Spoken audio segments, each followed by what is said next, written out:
Just as they were finishing, we hear this guy come in, say, "Nobody move."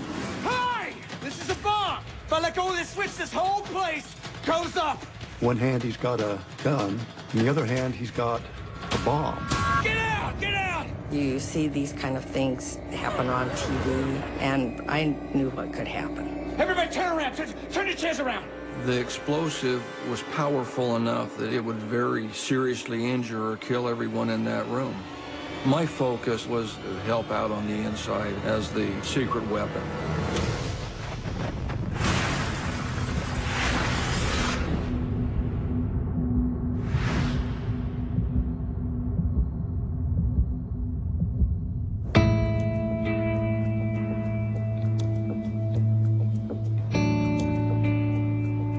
My name is Lloyd Prescott. March 5th, 1994, I was the training lieutenant for the Salt Lake County Sheriff's Office. I teach police officers to perform well on duty. We go over tactics, we go over laws, and the myriad of other police topics that we train them in. Salt Lake City is actually a mid-sized city. It's a wonderful place to live. It's a wonderful place to raise your family. I am Michael Greer. I was born in a suburb of Salt Lake, lived there most of my life, next to the Wasatch Mountains. I met my wife, Judith, in Salt Lake. She is very beautiful. Judith is very interested in spiritual things.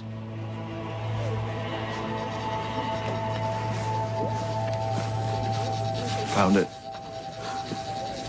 Can you believe this? In March 1994, we heard of this Tibetan ceremony going on at the Salt Lake County Library. They have colored sand and make these very, very elaborate mandala. Judith and I went there to watch the completion of that.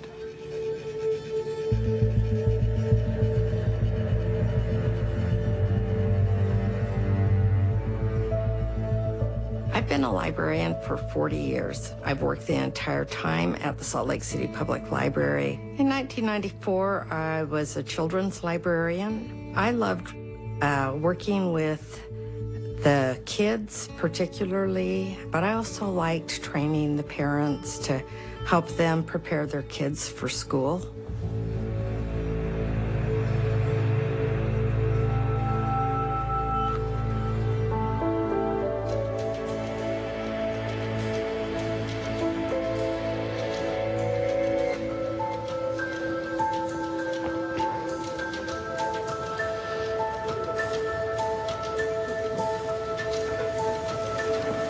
If you don't hurry, you're gonna miss it. All right, I'll go have a look. Just let me finish this up first. Saturday on March 5th was a ceremony to dismantle the mandala. It was painstaking work. You could watch them for 5 minutes and they maybe filled in a square inch. My coworker said, if you want to see any of it, you need to go over now.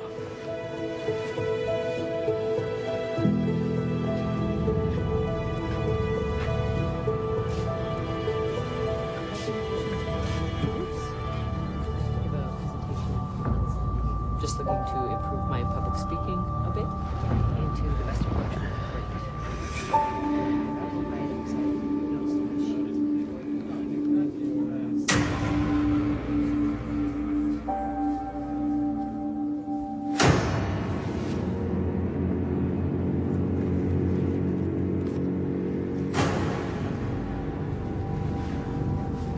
I walked in front of the fiction desk and there was this guy standing there.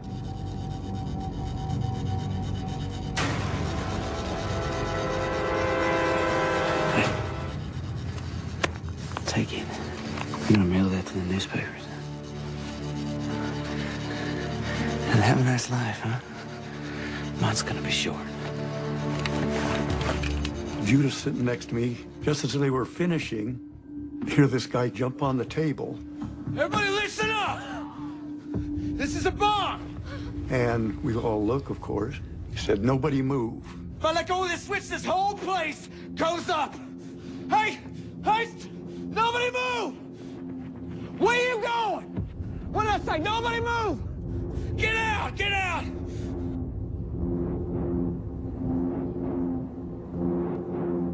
I think that probably initially I thought he wanted to take a picture, but not if he's got a gun. One hand, he's got a large caliber automatic. Right there is his powerful weapon. It was the real thing. The hammer was back. He had a backpack on, and in his other hand, he had a curling iron. He said he had a bomb as well, that it was in his backpack, and the curling iron was his dead man switch. So if something happened to him, that it would go off and blow up the library. He said, "This is my bomb. If I let go of this handle, the bomb goes off." And we're wondering, what is going on here? I swear to God, I will let go of this switch, and I will kill myself and every last one of you. Hey! Turn around! Get back here. Come on! He told everyone to stand still and not move, or he would blow up the library. They owe me, and you're all gonna help me get it. I swear to God, I will let go of this switch and I will kill every last one of you. You could feel that he was really, really unstable. Everyone could feel it. Don't you look at me. Don't. I said, don't look at me. Yeah, hey. What's she doing here, huh? I thought I told you to go mail that. Get moving. Go on.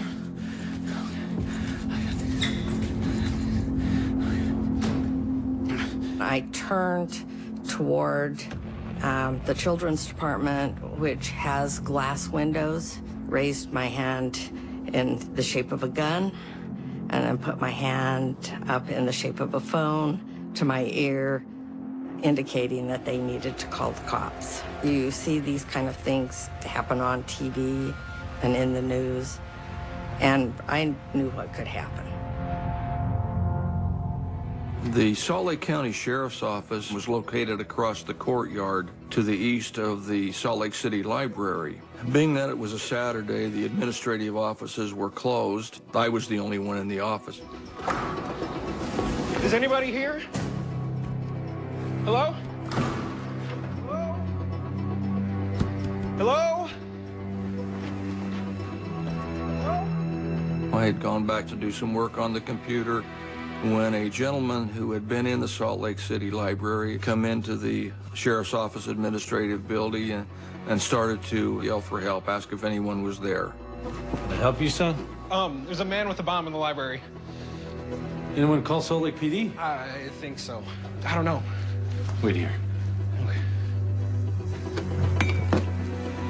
My first response was to call Salt Lake City Police Department and marshal the nearest law enforcement. And it was at that time he informed me the Salt Lake City Police had already been called through the 911 system. And it was at that time I told him I would go across and see what I could do to help.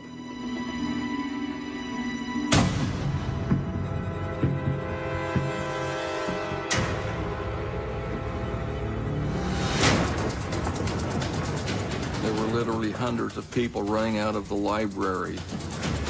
The only thing I was really aware of is that there was a man reportedly with a gun and a bomb that were taking hostages on the second floor of the library.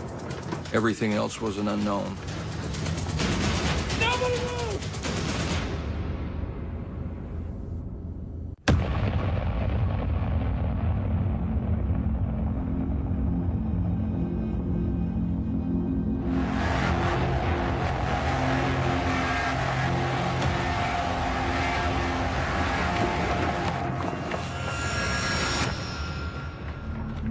Once I entered the library, a couple of people stopped long enough to tell me to get out of the library, that the escalator going up was shut off, so it was like a stairway. and people were still coming down off of the second floor. I was walking up the escalator. I literally had my hand on my gun. As I was approaching, I was afraid I was going to walk into a man with a gun and a bomb. Hey! Get up and move it! Go on! He starts pointing to people to get into this conference room, which is off to the south of us. And he says, okay, I'm taking hostages. I looked at him, and he looked at me, and we made eye contact. Hey, you! You get back in that room right now. Go, go! No, you can't go. You can't go. It's okay. Judith sitting next to me put her hand on my wrist, like, don't go. But I had to. I stood up and looked at her, and oh, the look on her face I cannot describe, except love and fear for me. Fear that I was going to get killed. And I'm sure I had the same expression on my face. And off I went into the conference room. Hey! What did I say? Get in that room!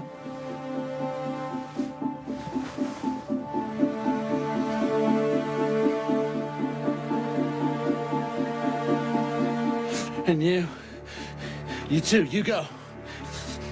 They owe me, and you're all gonna help me get it. I swear to God, I will let go of the switch, and I will kill myself and every last one of you. He was scanning the crowd looking for a librarian, and I think because I was short, didn't look threatening, that was the reason that he picked me.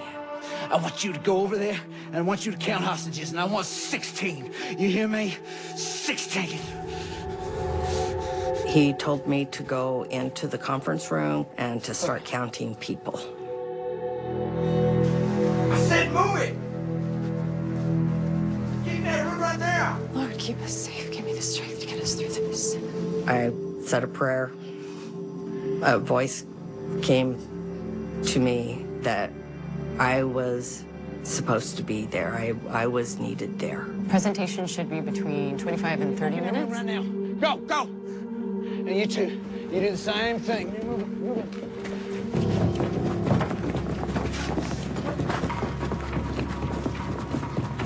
Wait, what's happening?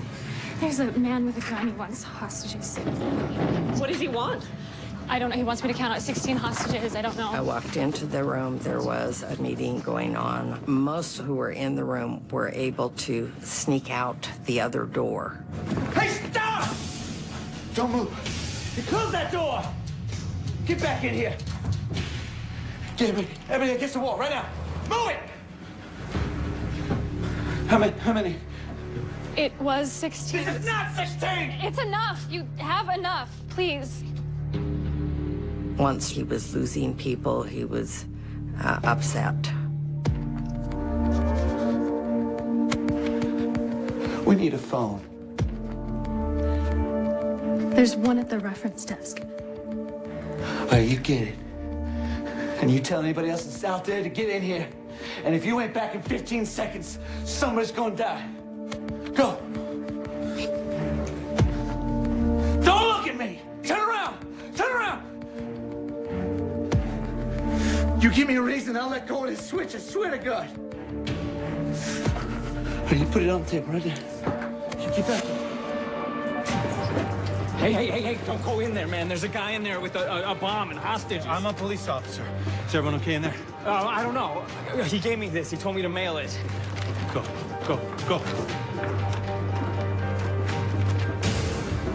One man approached me and told me to get out of there now. I told him, it's okay, I'm with the sheriff's office. He pointed to a small room about 20 feet away, which was a conference room. He told me the man with the gun and bomb had just taken hostages in there, and he also held out a letter. and he said he gave me this to mail. The letter that I was handed was actually a hostage demand letter. I didn't have time to look at the demand letter because I knew that door would close in a matter of seconds. And after that, everyone is sealed off, and there's nothing I could have done to help. Because there was no possibility of safely taking a shot, I entered the room. What do you want me to do with this? I said I wanted that mailed. I waved the letter at him. I said, "What do you want me to do with this?" And he said, "I want it mailed." There was one lady that was behind me that was going to go in the conference room, and I shut the door in her face. I didn't want her in the room if she didn't have to be. Could you please stop pointing that at me? Sit down. Who are you? My name's Lloyd I Prescott. said, who are you? I'm an accountant. I was wearing a simple pair of dress slacks, a golf shirt, and a leisure jacket. And so I was not in uniform. I was not identifiable as a police officer. Since I was in plain clothes, I was able to conceal my weapon with my jacket. I obviously didn't want him to know I was involved in law enforcement. He looked at me and he said, "What is your name?" And I said, "My name is Lloyd Prescott." And he said, "Mr. Prescott, what do you do for a living?" And I said, "I'm an accountant." My focus is not on taking action because that's not the safe thing to do for the hostages. My focus was to help out on the inside as the secret weapon, if you will. Well, Mr. Prescott, if any police come in here, a lot of people are gonna get shot. But you're gonna be the first. You understand?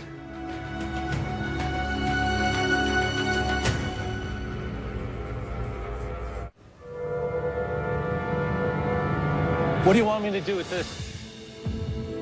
We're in the conference room there, wondering what's going to happen. Before the doors were closed, this man comes up to the door with an envelope and says, "What do I do with this?"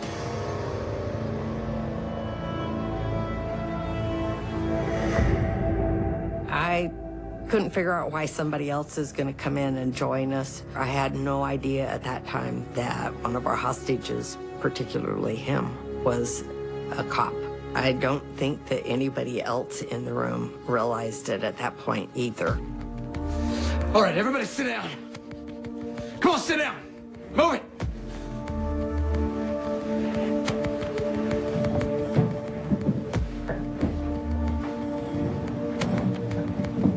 You too, Mr. Prescott. Come on. At that particular time, the hostage taker was at the head of the table, and counting myself, there were 10 other people. He said, "You're going to be the first one I shoot, and then I will shoot a person on the right or the left of you, depending on which hand I'm holding the gun in."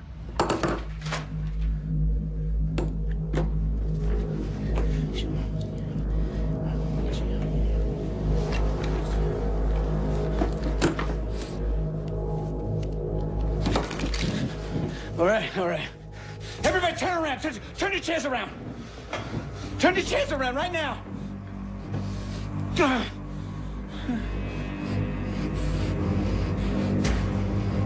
First he had us line up, face the wall, and not look around. Then he sits at the head of the table and has us sit down all around him. There was plate glass set up to be as a wall. The conference room itself was approximately 20 feet by 40 feet. You gotta empty the bag. Get up.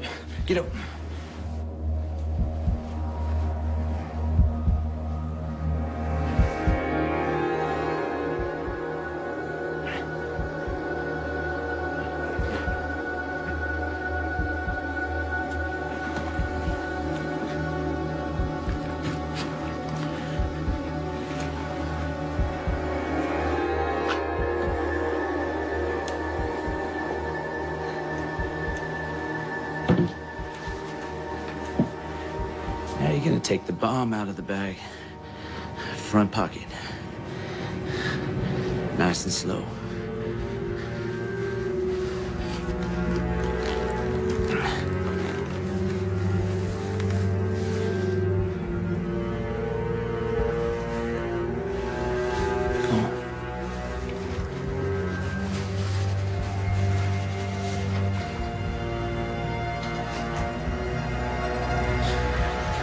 Nice and easy. Come on. Come on. Put it down, put it down, put it down, put it down. There you go. There you go. All right, now you sit down. He had a gun in one hand, a curling iron in the other hand that he was using as a dead man switch, and a bomb on the table. What a dead man switch in this case was just two pieces of wire, and he stripped the ends of the wire off, and then he took duct tape and rubber bands and tried to hold it in place. The explosive was powerful enough that if the bomb had gone off, it would very seriously injure or kill everyone in that room. He asked what time that we had gotten into the room was at about 10 to 10, because he wanted to set his timer for 72 hours. He had all he had to have to stay in a sustained hostage situation for 72 hours. He had cord, knives, extra batteries, duct tape. He did not look like a man who was going to give this up. He was prepared to stay there for days. All right. You two at the front there. Turn around. Don't look at me. Now, you're going to get those tables. You're going to barricade the doors. So get up, move, get the tables. Come on. Hey, you. You're gonna close the drapes. Get up. Hey, you, library lady. You take that, you tie up that door. We're going to barricade ourselves in here. And the rest of you, do not look at me. You keep your eyes down and do not move. He ordered me to tie a door shut because they opened going out, and he didn't want them to be able to do that. He told me to tie it with a square knot, so I tied it with a square knot and pulled on it just so that he could see that it looked good. My name's Clifford Draper. Up until that point in time, we didn't know who he was. Let's get some attention. You. I want you to pick up that phone, and I want you to call the police. You tell them what we're doing. I said tell them. Within the first half an hour, Draper had us call 911. I actually made the call. Yes, my name is Gwen Page. I work at the Salt Lake City Public Library. I've been taken hostage with 9 other people. He has a gun and a bomb.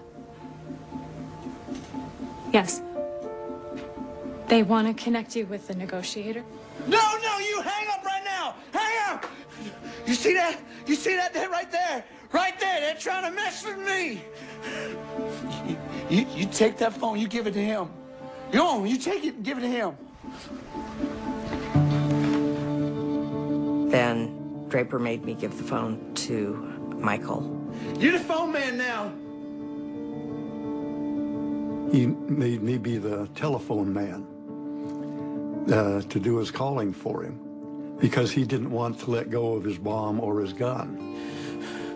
All right, you're gonna dial this number right here. You're gonna tell them that you're a hostage at the library and that they are gonna put me on the air.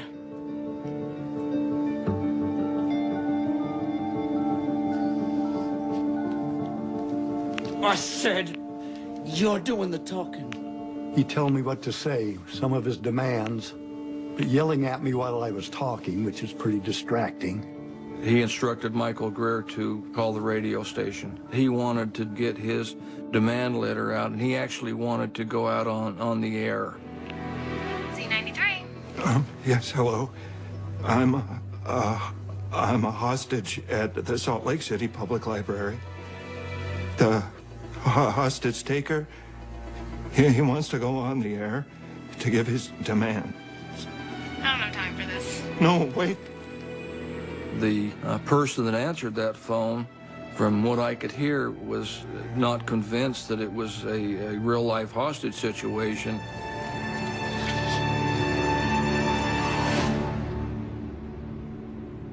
In soccer, the Cosmos League's been on their way to the league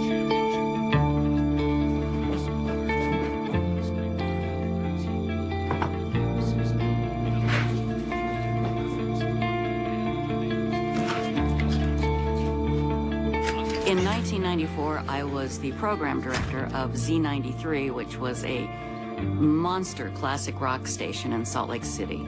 On March 5th, I had agreed to go to breakfast with my girlfriend under the one condition that I would leave my cell phone home because I was always getting calls and it drove everybody around me crazy. I thought, I've got to take it with me. What if there's an emergency? Well, there just happened to be one. Thank God I did. Hello.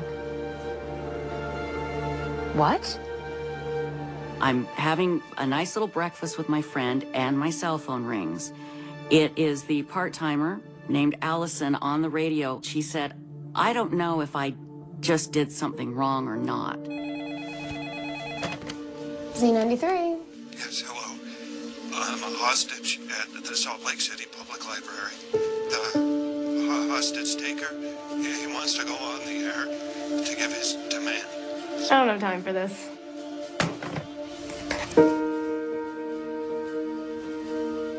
She said, this guy called and said he wanted to go on the air. He had a bomb and hostages. And she said, I told him to F off and hung up.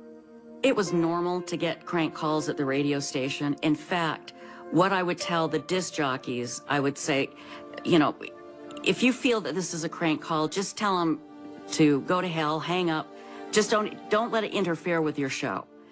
And that's what this DJ was doing. And I remember my stomach doing a flip and thinking, for some reason, I just felt that it was real.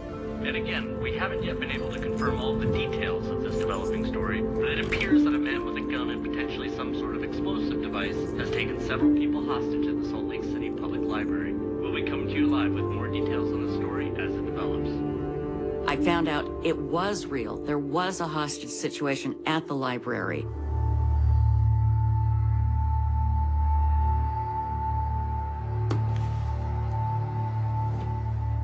I want everybody to write down their names and their next of kin. After everyone is seated and he seemed to feel like he had control over the group, he handed out a piece of paper and he asked everyone to put their name and a contact person on there.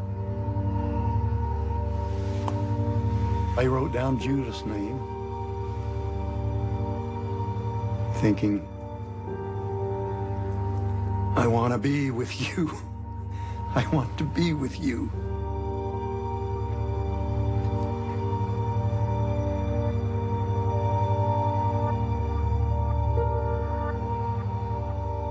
I could look on people's faces and I could see their concern that they were putting down someone to contact in case they were killed. And that, of course, is a very solemn, scary thing for people.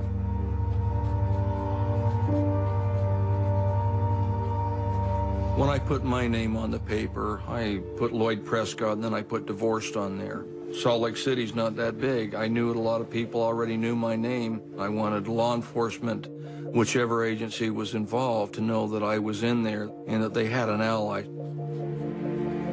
What I needed to do now is to become an insurance policy, to sit in the room, wait for the negotiator to make contact, give the SWAT team time to set up and make their plans and prepare in case they needed to come in to save lives. My name is Ken Hansen. In 1994, I was the Salt Lake City Police Department SWAT sergeant. On March 5th, 1994, I got a call from our dispatch center to respond to the Salt Lake City Library. Hostage taker is on the second floor in a conference room. Any bison there? Any demands yet? He hasn't been too talkative to us yet. What about the explosive? Well, it's definitely not big enough to level the library, but... Enough to take out the room. The information I got was the suspect has a bomb. First intelligence I got was that it could be like a Claymore device. Claymore bomb is kind of a curved rectangular device that has explosives on the back. And those explosives, when ignited, it has like ball bearings in front of it. And so it blows those ball bearings out, and that's how it creates damage and casualties. We've got to be ready for something that happens right now, but we also have to plan for days. You have the needs of the hostages, medical needs, food needs, so on and so forth. So I'm trying to plan both getting things ready to do a hostage rescue in case things go bad, but also for the long term. All right. Hope everybody's comfortable. The government doesn't like to move very fast, so we all might be here a while.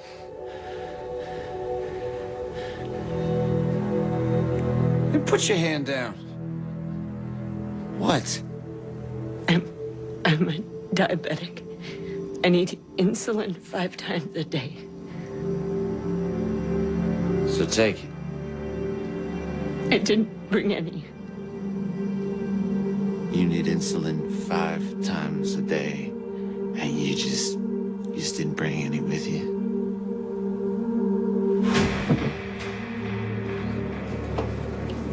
What are you? Stupid?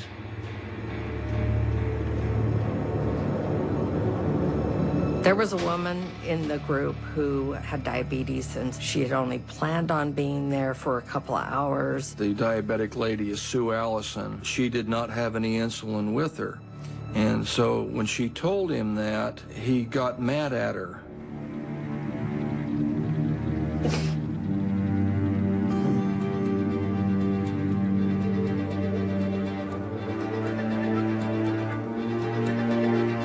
He took his hand that was holding the gun and he moved it towards her head. And I remember thinking, he's going to shoot her. If you have a no-win situation, which is what I felt, I couldn't let him shoot her. When I was actually afraid he was going to do that. I couldn't, if I would have taken him out and he lets go of the dead man switch. Now the other quandary is that bomb goes off and everybody above the table is seriously injured or killed. So I am facing some cold, harsh reality. How do you deal with this?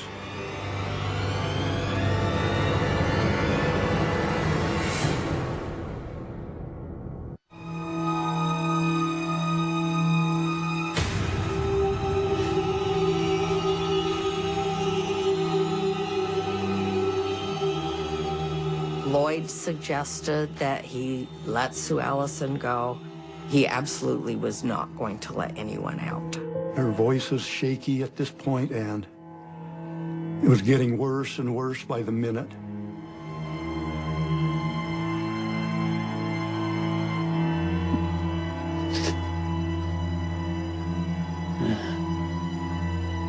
And he used the back of his hand and touched the side of her face. You feel all right to me?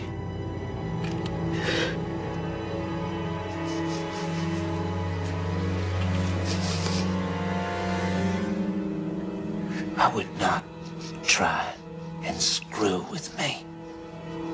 Okay?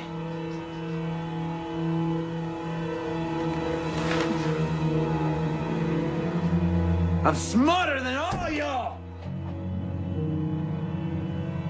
He told her, I've got an uncle who is a diabetic, and I know about this, so don't try and fool me. Your training is to minimize damage. It's just something I couldn't minimize damage and let him kill her. All I could say was I was not going to let him shoot her. And I was fortunate, and so was she.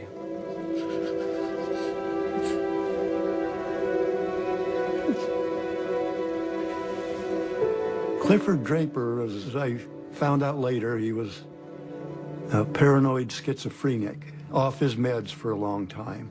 He was living in a little boarding house just up the street from the library and hung out on the street a lot. He told us at one point that he had worked at the Salvation Army thrift store as a bell ringer.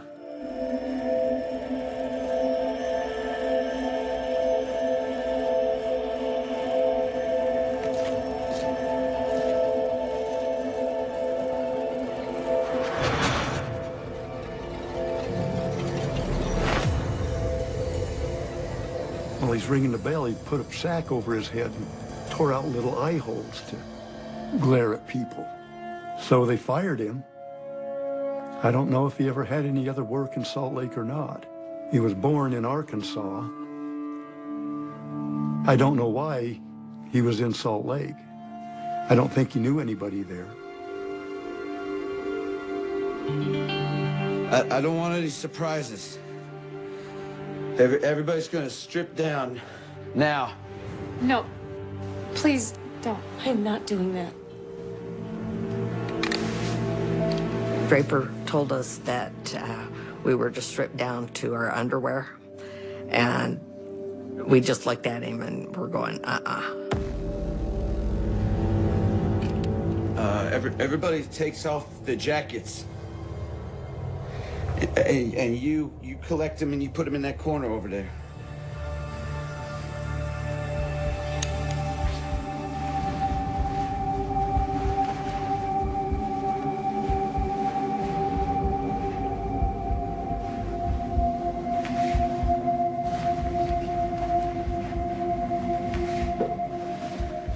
He tasked Gwen Page with going around and picking up all of the jackets. When he asked me to take my jacket off, it was concealing my firearm. That was the only thing that was concealing my firearm.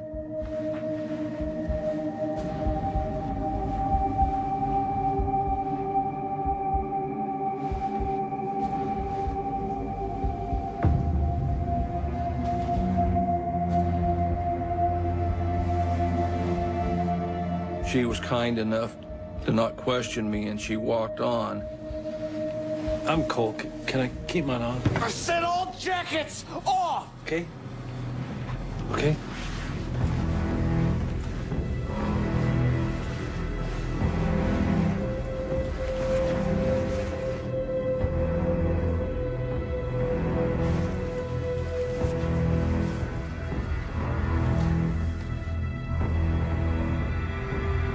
And I pulled my shirt tails out and put my shirt tails over my weapon. He started telling us, hey, the deal is, I've given my demands to the newspaper, and we're going to sit here until the police and the authorities meet my demands. Read that. Those are my demands, all right? They're going to the newspaper. You all read that. You'll understand why I have to do this. Go and read it.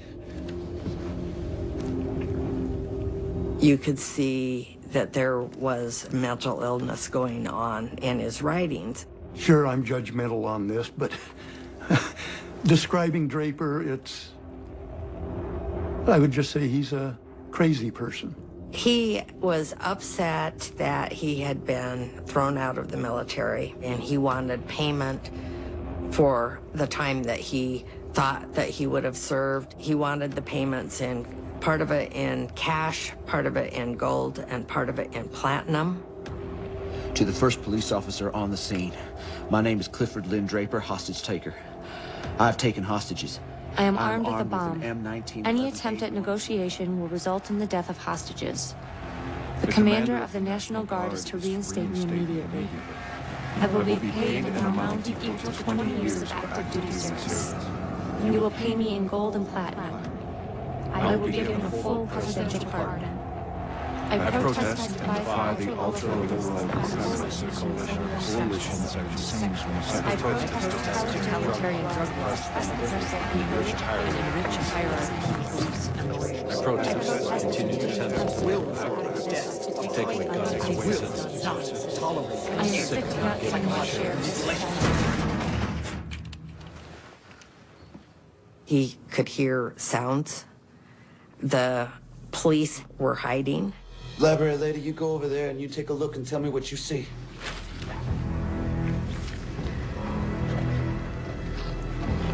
There's some police out there by the escalator. Get them on the phone! You tell them to get the cops away from there or we all die. If they shoot me, I let go and we all die. If they don't back off, I let go, we all die. If they don't give me what I want, I will let go and we will all die. I could see him in various areas of the floor. When I told Draper, he was upset.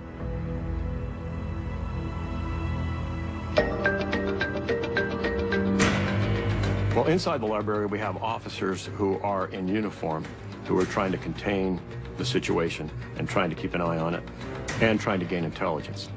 In this particular situation, there were a lot of complicating factors. One of those is you have a bomb that has a switch on it that if the person holding that switch lets it go, it can ignite the bomb. If you go in and try and take out the hostage taker and he lets go of that switch, then you can, everybody can be armed by the explosive device. Draper made demands early on. We were trying to get communication with him so we could talk to him. The goal, of course, was to get him out safely. I started hearing, I think an hour or two into it, that he had called a radio station. Oh, God, Trisha. Listen, this is not your fault. I want you to get the police on the line, okay? It's gonna be okay. I get to the radio station. I said, I'm taking over. And I said, get the police on the phone. All I was thinking was, please God, don't let him detonate that bomb. I said, tell the police that this hostage taker had already called the station once, and he may call back. Well, he did call back.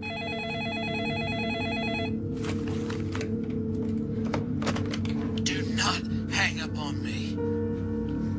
My name is Clifford Draper, and you will put me on the air.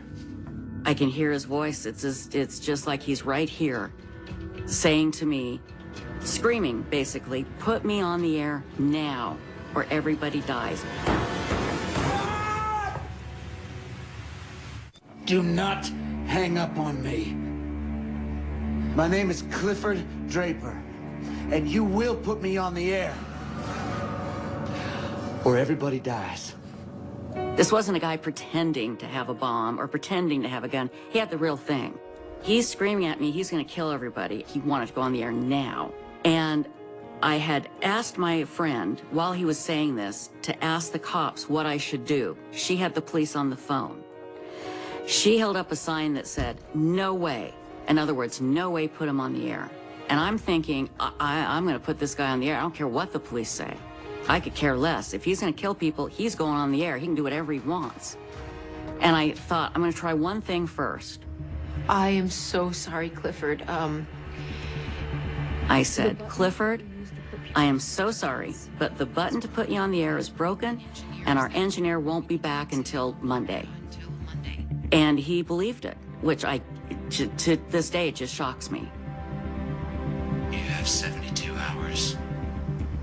Or they all die.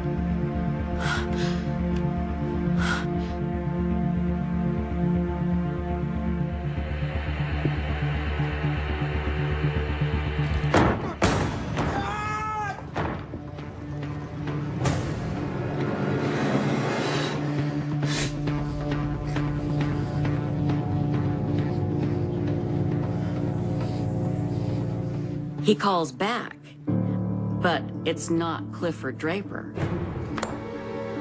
You call her back, and you tell her who to contact when we're gone. Call him back.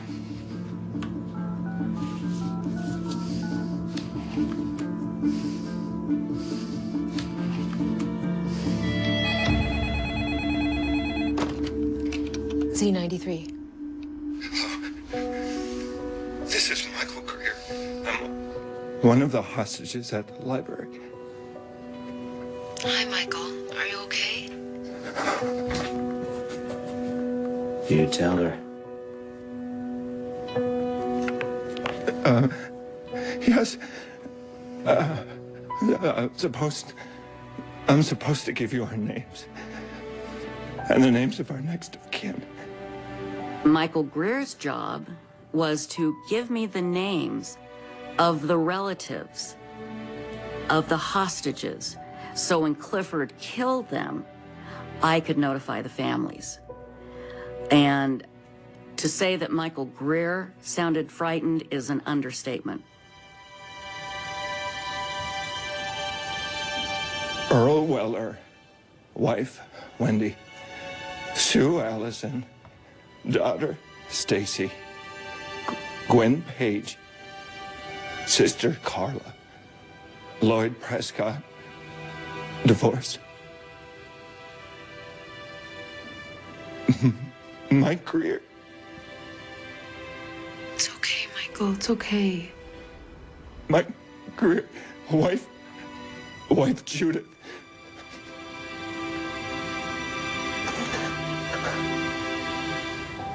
The feeling of having a gun pointed at you like that is just terrifying. I'm thinking, he's going to pull that trigger and I'm going to be dead. And what's that going to be like? What's the end going to be? And here's that end right there, inches away from my face. I was worried about Judith. I knew she was outside, and I'm thinking, oh, I do not want to leave Judith. I don't want to die and not be with her. And thinking about other family that I'm not going to see anymore. Is Clifford there? Can you put him on the phone for me?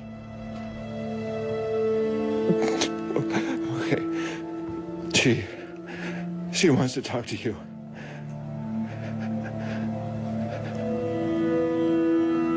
You hold that up to my ear.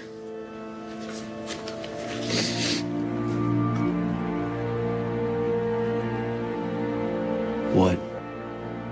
I said, hey, Clifford, it's Trisha. What can I play for you? Trying to sound just like a normal day, listener calling to make a request. And he actually got kind of happy.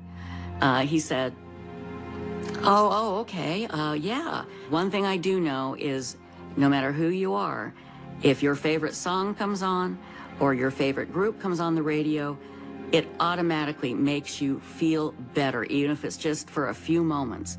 And he calmed down, and he sounded like a normal listener with calling up and making a request. More deep cuts. Not the same stuff you play all the time. And less commercials. Nobody wants to hear that crap. You got it. We'll play whatever you want, okay? Okay. Okay, yeah.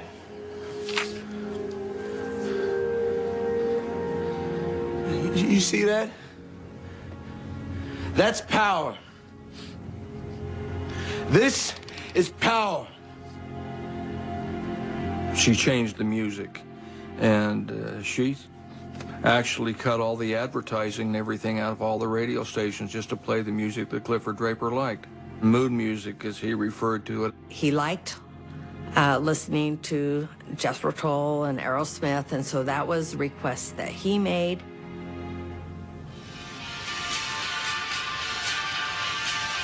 We were listening to some music, and time went on. At that point, I was facing the south wall, which was just a white blank wall. And so I just kind of zoned out to the point I could listen. I tried to relax as much as I could to keep my energy up. Sue Allison started getting sick. Looked like she was shaking and getting lightheaded. She was starting to sweat and her skin was turning clammy, which of course is a sign of diabetes. We all knew she would go into a diabetic shock or diabetic coma. And so that was a great concern.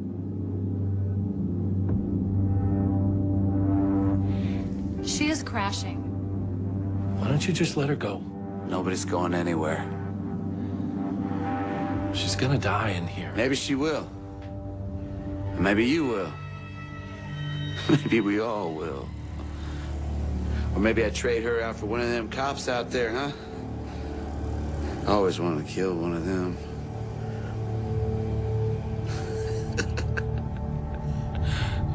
He said, nobody's going anywhere. She can lay there and die for all I care. I've got my own problems. And I'm watching her literally go in and out of consciousness and so forth. And things are looking grim.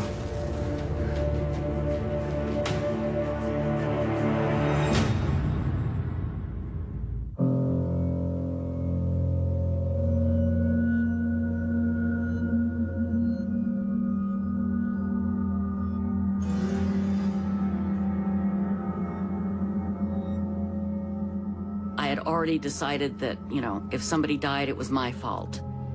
Talking about it now, I can feel it all bubbling up again, just getting nervous and, oh my God. And it, you know, 22 years later, and I can still feel it. I can smell it. Everything about that day is just vivid. Finally, thank God. Phil Kirk, I'm with the hostage negotiation team. He has called several times. This guy is really crazy, and I do not know what I'm doing here. Well, it's working. He won't even talk to us. I just told him I'd play whatever he wanted. That's great. Did he say anything about calling back? Any time frame? No. Okay. Why don't you bring me up to speed on what he said so far? In 1994, I was a hostage negotiator as part of my duties as a sergeant with Salt Lake City Police Department. Because we had gotten word that Z93, that the hostage taker had actually called that station, we, as a team, felt that it might be best for me as a hostage negotiator to go to that location and try to assist the DJs in kind of coaching them through how to talk with the suspect.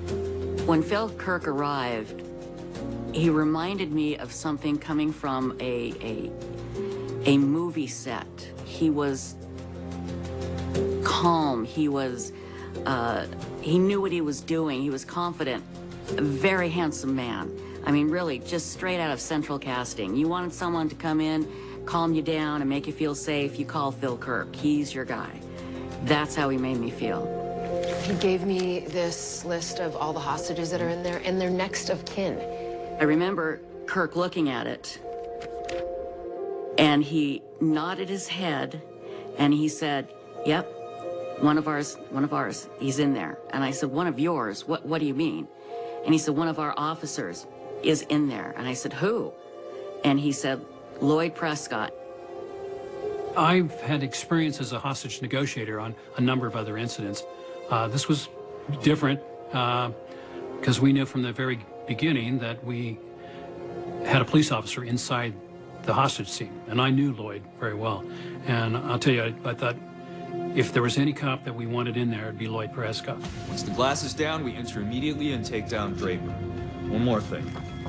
This man is Lieutenant Lloyd Prescott. He's one of ours. Intel says he's inside with the hostages.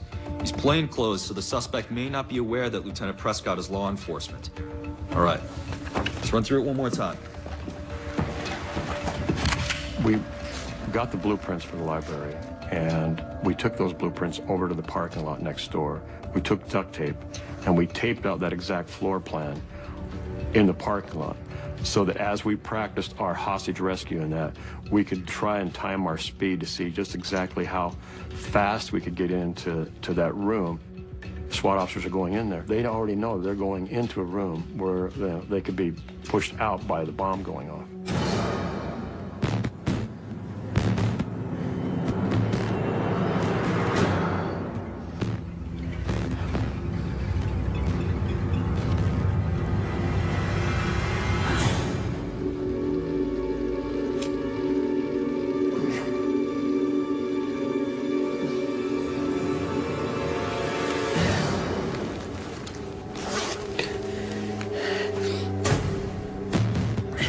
Hey, get the cops back on the phone.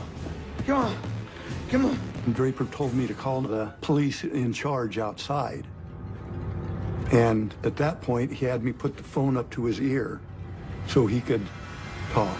Hey, yeah, this is Draper. Hey, you have my letter. Now, you know my demands. Where's my doctor? Huh?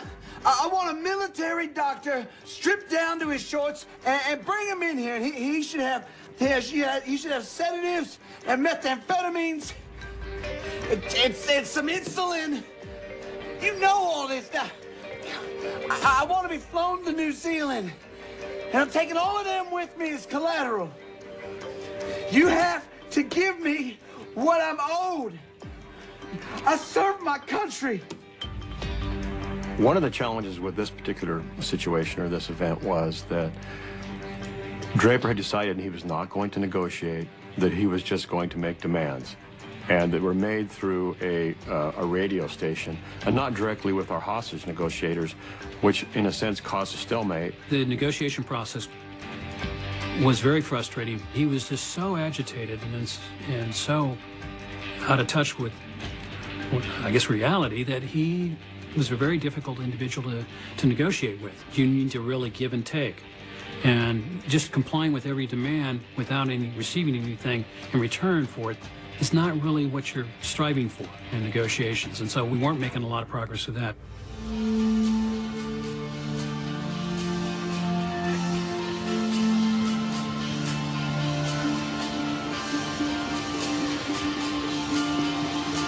Having the radio in there was a distraction.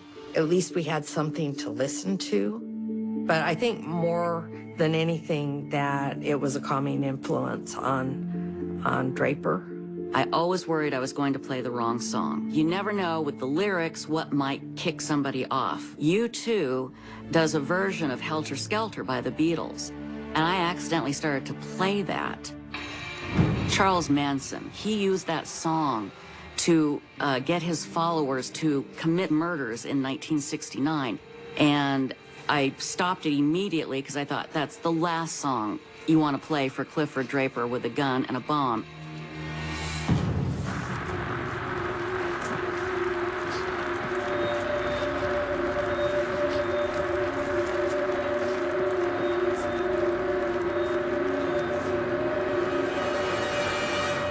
I remember when I stopped that and it was dead air, and I sat there for a few seconds to gather my wits, because I thought, oh, please God, don't let that upset him.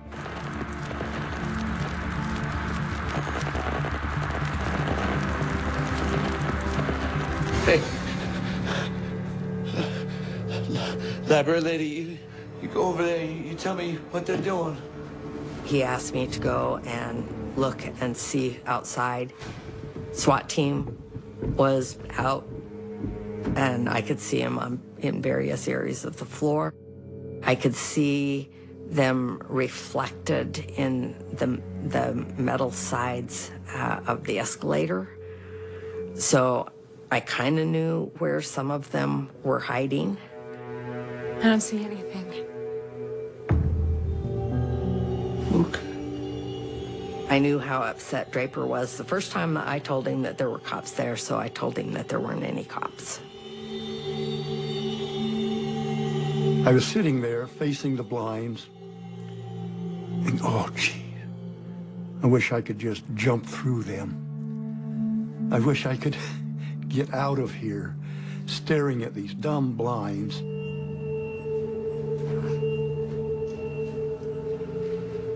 I had lots of time in the room to envision plans, to make plans, to factor things through my mind to see if it would work.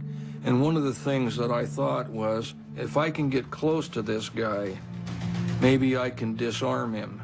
And of course, after looking at that, now you realize I'm in fantasy land and I can't control the gun and the bomb, and that plan's just not gonna work.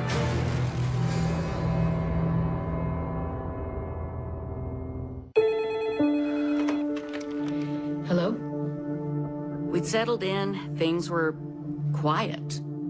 I was just playing music, no commercials, trying to pick the right songs, and I can't remember the time frame because it just seemed like it went on forever. Clifford called again. I noticed you're not playing any of your regular Hi, Clifford. No, today's special. It's all for you. Whatever you want, we will play it for you. People are gonna probably start getting suspicious. You should go back to your regular programming. Sure. Are you sure you want that? Yeah. Okay.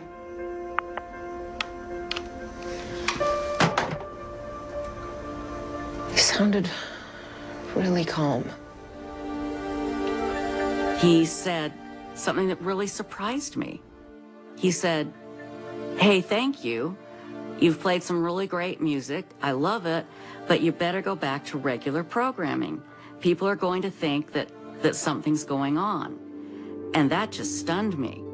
And I said, "I'd be glad to, absolutely." And that was the last time I spoke to him.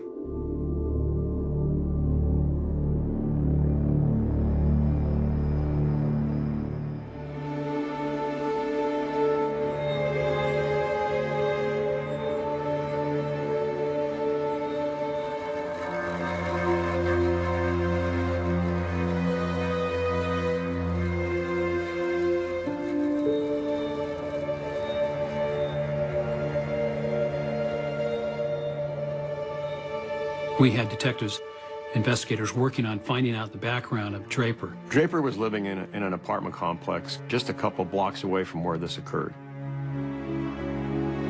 When we did a search warrant, there was some ammunition and some bomb-making supplies, stuff that he had used to prepare the bomb.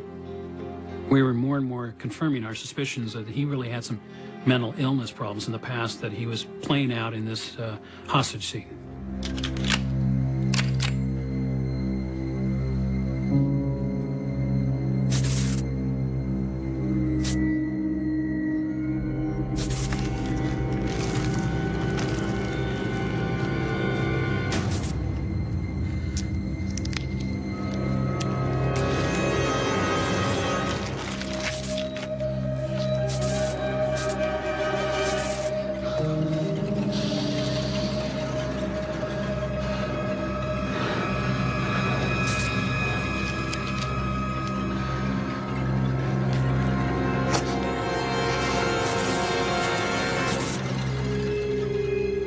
He was approximately 35 years of age.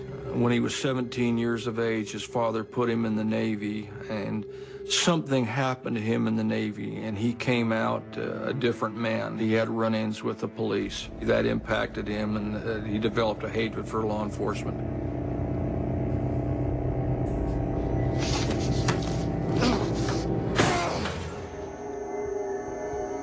He would stare at a light bulb in his room for hours and hours, and he believed that gave him mental capacities that were really strong, and he could do things.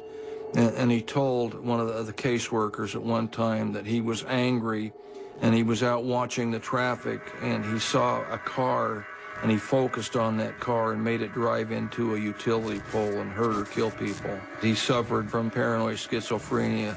I believed it all evolved until one day he was taking hostages in the Salt Lake City library.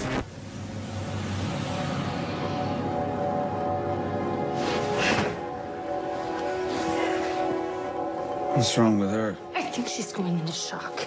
Maybe I ought to just shut her up and put her out of her misery. Can't she lie down at least?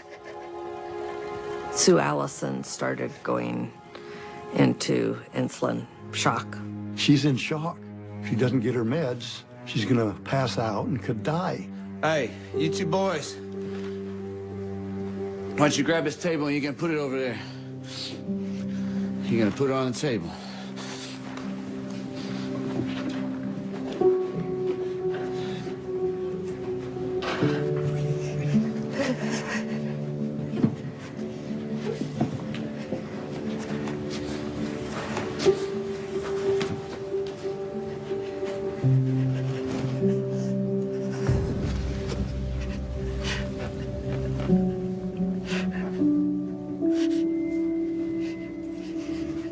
From there, things just started going downhill.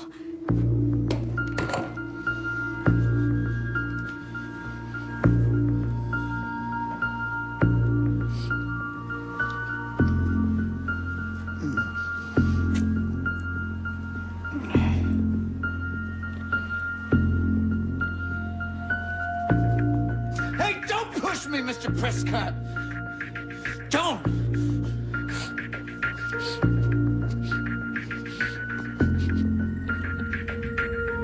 Every time his hand would get tired, he would switch the gun over and trade hands with the dead man switch.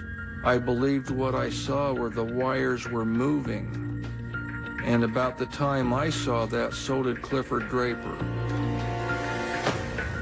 You're gonna help me fix the bomb, all right? And he said, okay, you've got to fix this bomb. We got duct tape out of his bag. And he says, okay, tear me a piece exactly 3/8 of an inch. I'm doing fractions in a hostage situation. How big is 3/8 of an inch? You know. Come on.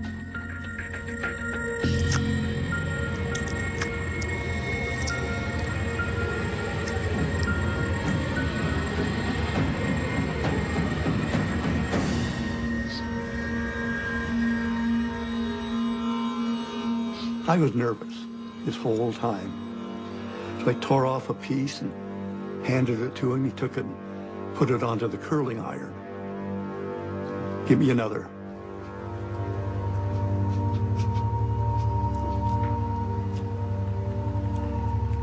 Give it here. It's a great weight when you realize if you do the wrong thing or you say the wrong thing, you could be the one responsible for getting a lot of innocent men and women killed. I was truly hoping in my mind that this would be a happy ending where everybody would walk out of that room. And now I'm starting to realize this may not happen. Things may get bad in here.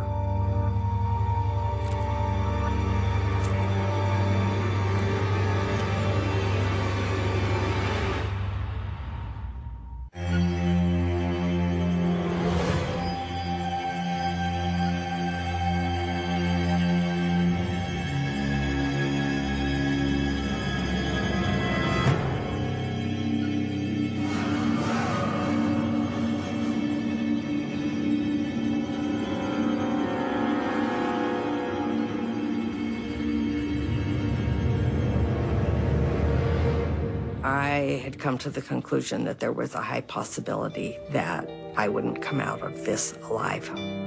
To come to the realization that you might not survive,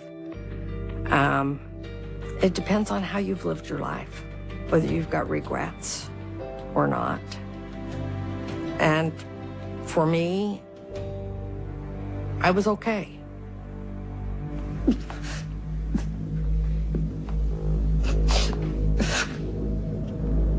Turn around.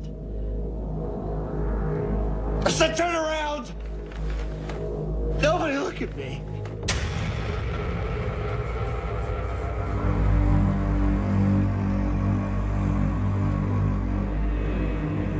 Where is that doctor?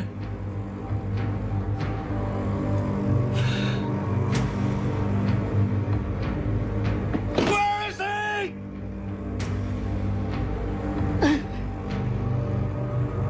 I had taken a very brief but sincere bomb class, and so that helped me in my problem solving later on, is I knew that if people could get below the table, that they would be safe from the bomb. Black powder is the lowest level of explosive, and what it will do if it ignites is it's not strong enough to pulverize a table and go down.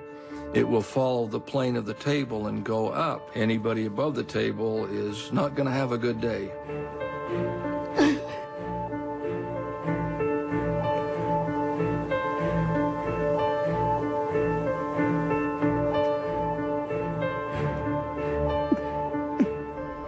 I had no idea how it was going to resolve.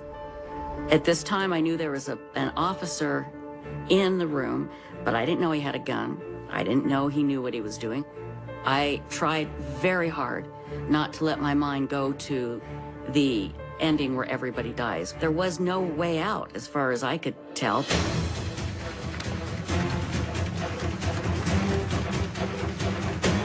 Outside of that conference room on that floor We have regular patrol police officers who are now starting to be replaced with SWAT officers. When we set up the kind of exact blueprints using tape in the covered parking area next door, we did it because we would need a couple of different components. So the first component that would approach this room would be the breaching team. And what they would do is they would shoot a breaching round out of a shotgun into the top of the windows because it's going to be faster to get through a window than it is a locked door. And so our goal is to get in there as quickly as we can. In case something goes on, we can stop it quickly. We're ready to go if we need to go. But we're hoping for a successful negotiation so that everybody walks out of there. You just sit and wait for more intelligence and for a successful negotiation.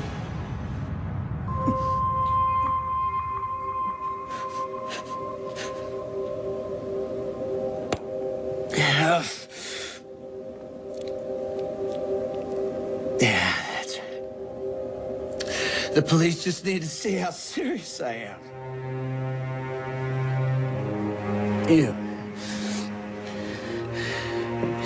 You come over here. You're gonna get this rope. You're gonna cut it into straws. Shortest straw is not going home tonight.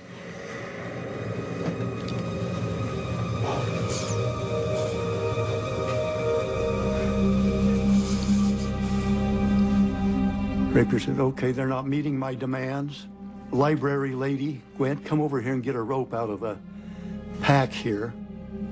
And that knife, we're gonna draw straws. Now, straws being made of rope here, of course. Whoever gets the short one gets executed.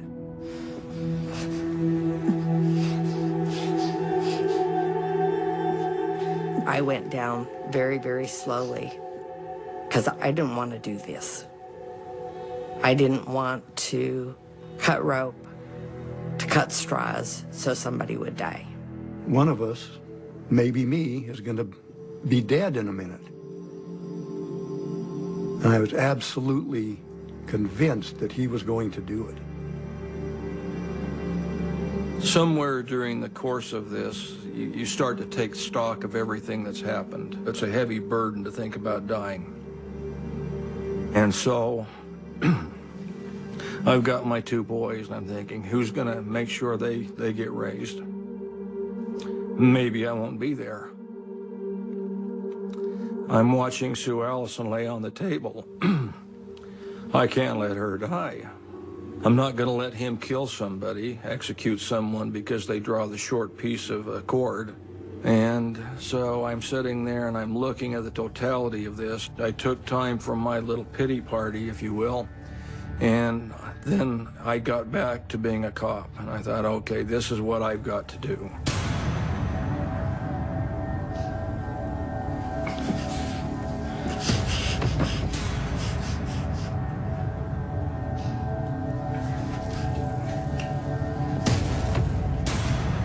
What I know will happen is that bomb goes off and everybody's below the table, then they're going to be safe.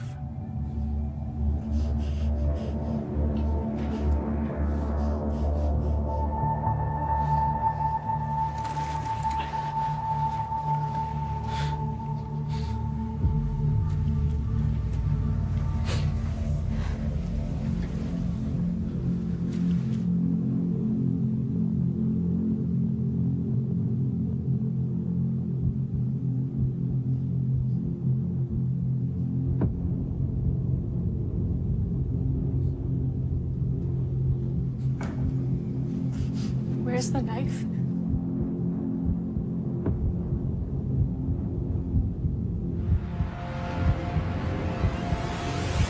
Change to fight! Everyone down!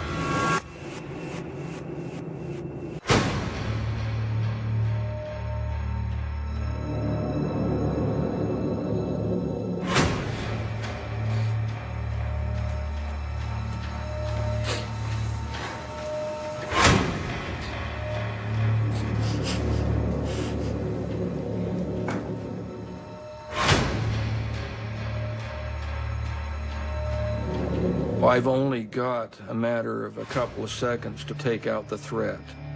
And so that's what I did. Everyone down! We hear this loud voice, "Get down." And we did.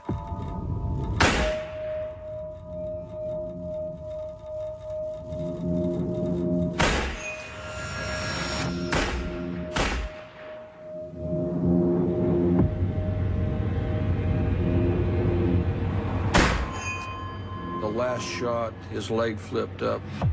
At the same time, he dropped the dead man switch.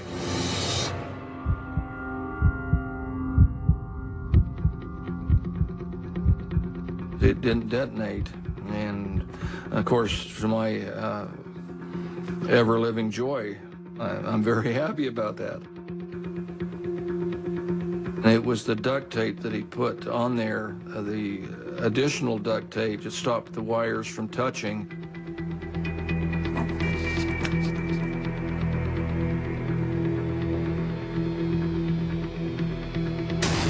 You move, you're dead.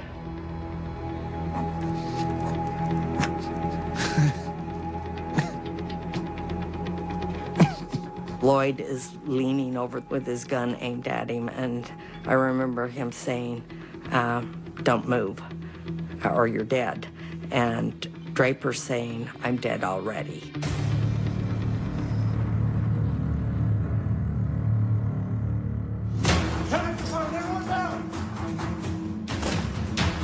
As soon as our entry team heard that first shot, they came up, hit the top of the windows to make entry through the windows.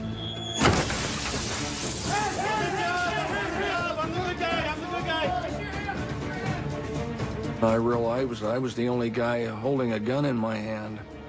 And so, without pointing the gun at them, I kind of looked over my shoulder and said, "I'm the good guy." Let me see your hands, let me see your hands. Okay. Come towards me, keep your hands up where I can see them. Right out this door.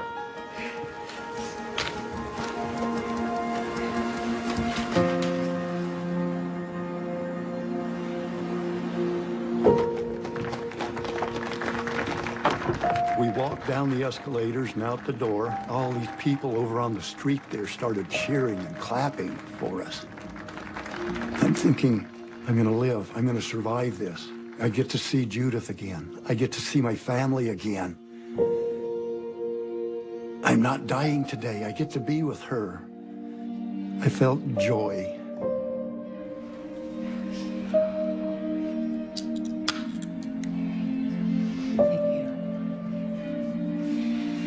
Quite a day, huh?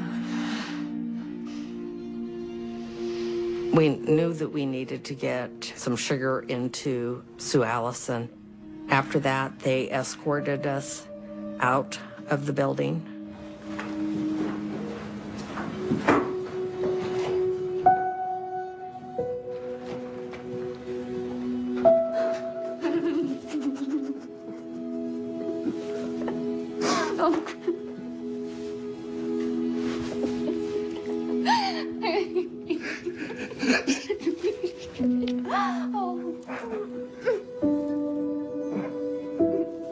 Thinking, oh my God, it's okay, I'm alive, here's Judith.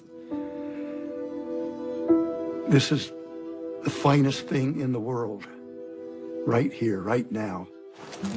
Draper, after being shot by Lieutenant Prescott, unfortunately, he didn't survive his injuries. He died on the way to the hospital. I wish that our negotiations had worked better and we could actually talked him down and releasing everybody, including himself, without getting hurt or killed. But that didn't work out that way, and that wasn't something, we can't control Mr. Draper, and only he can be responsible for his actions, and he wasn't willing to work with us. As we search for answers why he did this, it really comes back to mental health issues that he thought, kind of as a last stand, that this is a way that he could be heard and that he could resolve perhaps the issues that he'd been facing. When they tried to disarm the bomb detonated, and all those little projectiles that I was afraid would go off and injure people, they did go off. And they put holes in the wall and the ceiling and so forth. So I was right. anybody below the table was safe. The next day when I woke up, I started to hear more and more about what had happened. I started to understand the part Lloyd Prescott played in making sure everybody was safe. Lloyd Prescott was a hero in my mind, even before this happened. He's like a superhero now. I mean, he lived and breathed being a police officer and putting himself in danger by what, going into that hostage situation was incredible. And we all wish that we could do something like that. Lloyd did it, survived it, and saved people's lives. And in our book, that there's nothing better than that. When bad things happen, you can choose to be a victim. You can choose to be a survivor. And that's why I went right back to work, and that's why I'm still with the library. What made it possible for me to do my job is Gwen Page, Michael Greer, all the other hostages that complied with what he said. There's a common demeanor among police officers and those in the military. It's your job to risk your life. That's why we have cops. It was my job, it was my duty.